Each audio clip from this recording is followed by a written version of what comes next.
Jessica Pegula versus Emma Raducanu is a blockbuster third-round matchup in Beijing for 2025. And both players have had interesting seasons so far. Raducanu entered the tournament as number 32 in the world, with a 28-win, 19-loss season so far. Her best result was back in Washington, just after Wimbledon, making the semi-finals, eventually losing to Kalinskaya in straight sets, but as she has been doing all year, just slowly getting back up the rankings and also slowly improving her game. Her best result, though, came at the start of the year when she took out Navarro, the number 10 in the world, in Miami.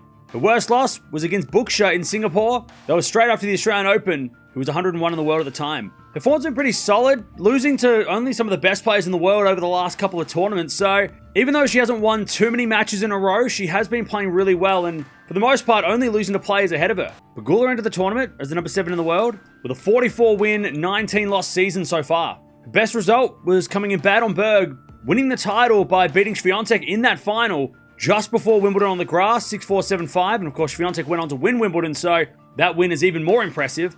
And that was her best win of the season so far, the number 8 in the world, Swiatek, at the time, in Bad on Berg. The worst loss, though, came just before the US Open in Canada, where she lost to Sevastova, who was 386 in the world at the time. Her form hasn't been great lately after the US Open run she had, making the semis there. She did lose a couple of matches at the Billie Jean King Cup for the USA, so it's a little bit misleading, because she lost to Paolini and Rybakina at the Billie Jean King Cup, but besides those 2 losses in a row, that US Open run where she pushed Sabalenka was a big one.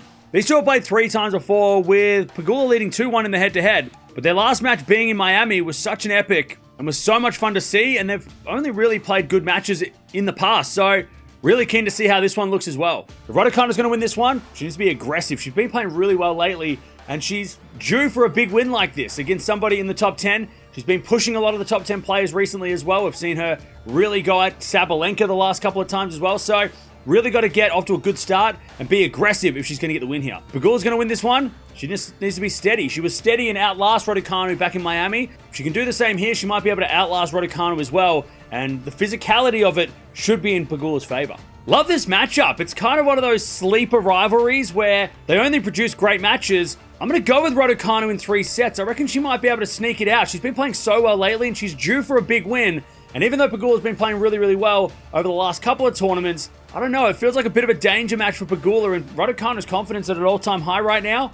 I'm going to go with Raducanu for the upset, but let me know in the comments below who's going to win this one.